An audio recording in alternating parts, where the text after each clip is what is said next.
My name's Chelsea Ellie. I'm a New Zealand women's rugby player, born and bred in Tukuroa, but now residing here in Hamilton.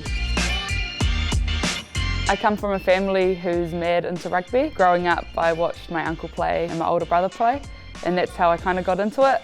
My brother is a little bit older than me, so as soon as he started taking the field, I had to run out after him. I was actually 4 years old when I played my first game of rugby on the frosty grounds in Tukuroa, about 8 AM in the morning, and yeah, since then I just never looked back. My most memorable moment would be when I first got to travel to the other side of the world with rugby. I was fresh out of high school, just a little girl from Tukuroa. I was actually wondering what I was going to do with my day. I was planning on mowing the lawns, and I got a call from our head coach from over in England saying that there had been an injury in the team. They wanted me to get on a plane and join them that day. By 5 o'clock that night, I was on a plane over to England in shorts and a singlet. I got there and it was about -5 degrees, but I got to join the team, and then yeah, that was my first real experience, getting to see what could happen if I stuck to rugby and trained hard and kept trying to make the squad.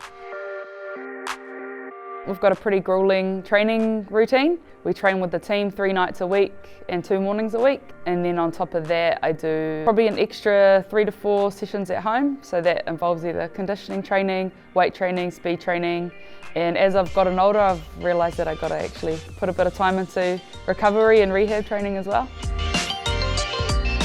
Supplements are something that I've discovered the last few years. I've managed to get all my big rocks in place, like my training, my nutrition with just eating a balanced diet.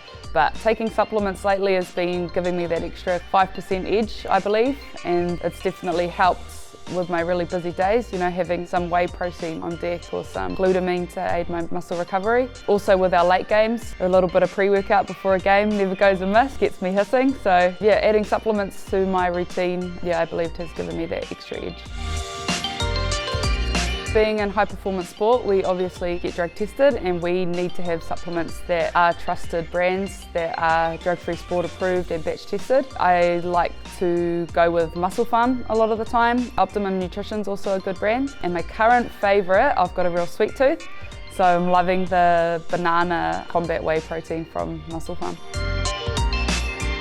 I've been playing since I was very young, and there was never a girls team to be a part of like there is now. So yeah, I played with the boys right up into high school, and occasionally I'd run into the odd problem where there'd be parents on the sideline who thought it wasn't right that I was out there with the boys, and sometimes boys that I'd play against weren't comfortable with it as well. So I came up with my own solution actually. I'd wear headgear and cover up all my hair, and I'd just prefer it if no one knew that I was a girl on the field, so that everyone would kind of treat me fairly and play against me as hard as they could. So yeah, there's definitely been challenges. I've also been able to build a lot of resilience because of that. I think it's helped me become the player I am today.